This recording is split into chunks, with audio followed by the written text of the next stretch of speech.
What is going on, everyone? I'm Ethan, also known as Ragnarocked, and welcome back to another video for The Last of Us Part 2. In the previous Part 2 video, we did a recap of all of the confirmed characters we have seen in the game so far, and you all seem to like it enough to make it one of my most viewed videos on the channel, so thanks for that. Be sure to check that video out if you haven't already, the link will be in the description, but not until you finish this video, of course. This time we'll be recapping all of the confirmed enemies we've seen in the game so far. If you enjoyed the video, a like would be appreciated, and subscribe if you want to see more Part 2 content from me leading up to the launch of the game and beyond. Without further ado, let's take a look at all of the things that will be trying to kill us in this game.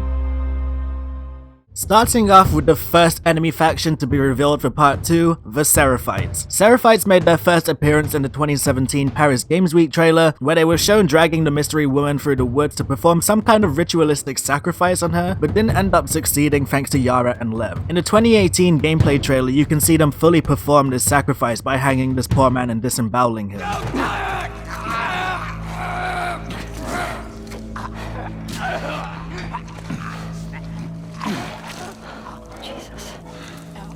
The cult are easily identified as they are all dressed in black hooded trench coats. An interesting detail is that all of the male members have clean shaven heads and faces, while the female members all wear their hair in a braided crown style. It also appears that all members have Glasgow smile scars on their cheeks, which you can see clearly on Emily and the guy that Ellie decapitates. In gameplay, the Seraphites communicate with each other by whistling when they become aware of an enemy in the area to alert other members of the cult to start searching for them, as heard in the 2018 gameplay trailer.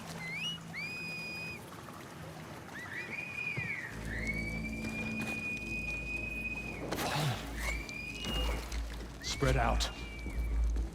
They also use specific keywords for their enemies, as they call Ellie the Wolf, whatever that means, and they refer to infected as demons. The Seraphites are a dangerous new faction, and it'll be interesting to see just how twisted they really are, and also to see if their religious ideals and beliefs can be justified over the course of the story.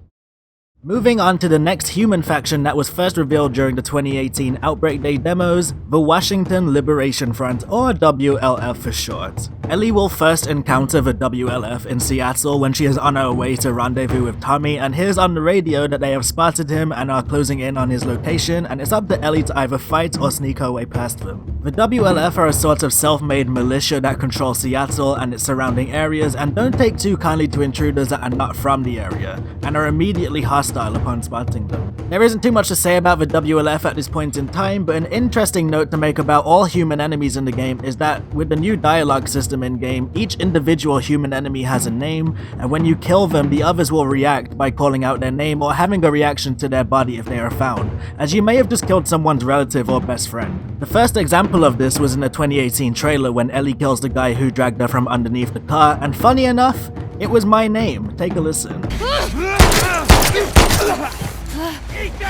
So that makes the second time that I have been killed in the world of The Last of Us, as Joel also kills someone named Ethan in the first game.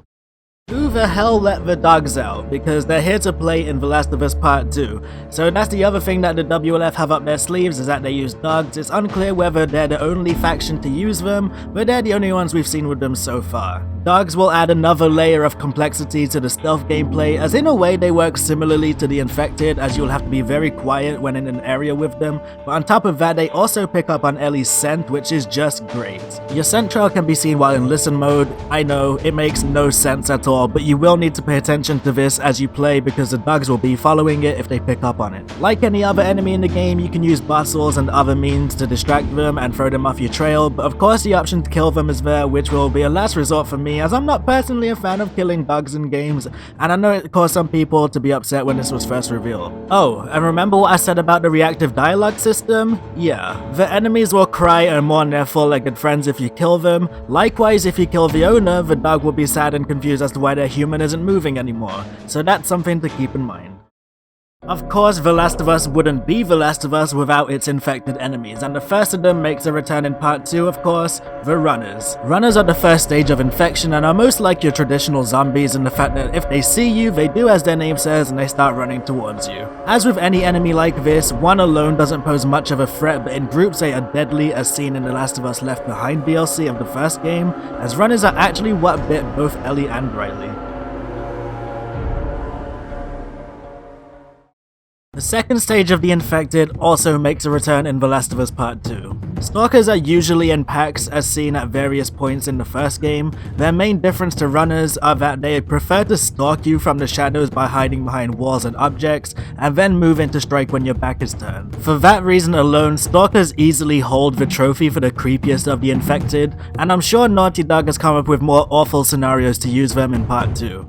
I'm already having hotel basement flashbacks. The most iconic of the infected obviously makes its return in part 2, the clickers. Clickers are the third stage of the infection and have had the fungal growth grow over their eyes, making them completely blind, but with them being blind it enhances their hearing capabilities, and they use echolocation to hunt their enemies just like bats do. You better make sure you're completely silent in a room filled with these or use bottles and other means to distract them, otherwise you're in for a bad time.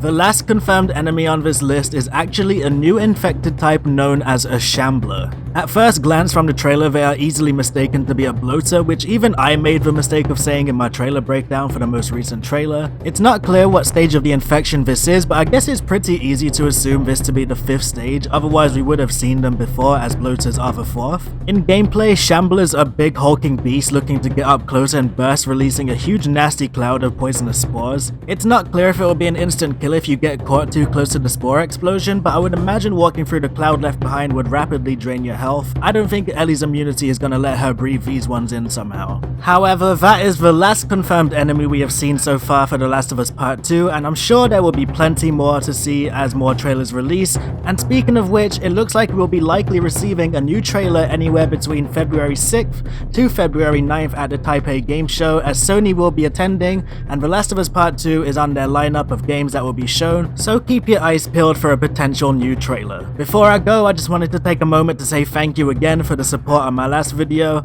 As I said at the start of this video, it is now my second most viewed video, and I'm very happy to have my part 2 content being seen by so many, and thank you to all of you who subscribed. At the time of recording this, we are only a few subscribers away from 100, and I couldn't be happier, so thank you. I hope I can keep producing content you all enjoy going forward, and if you have any suggestions for part 2 videos you'd like to see me make, then be sure to leave a comment letting me know and I might just do it. But that's all for now. I've rambled on enough. Thanks so much for watching as always, and until the next video, I've been Ethan, also known as Ragnarocked, and I will see you then. Bye!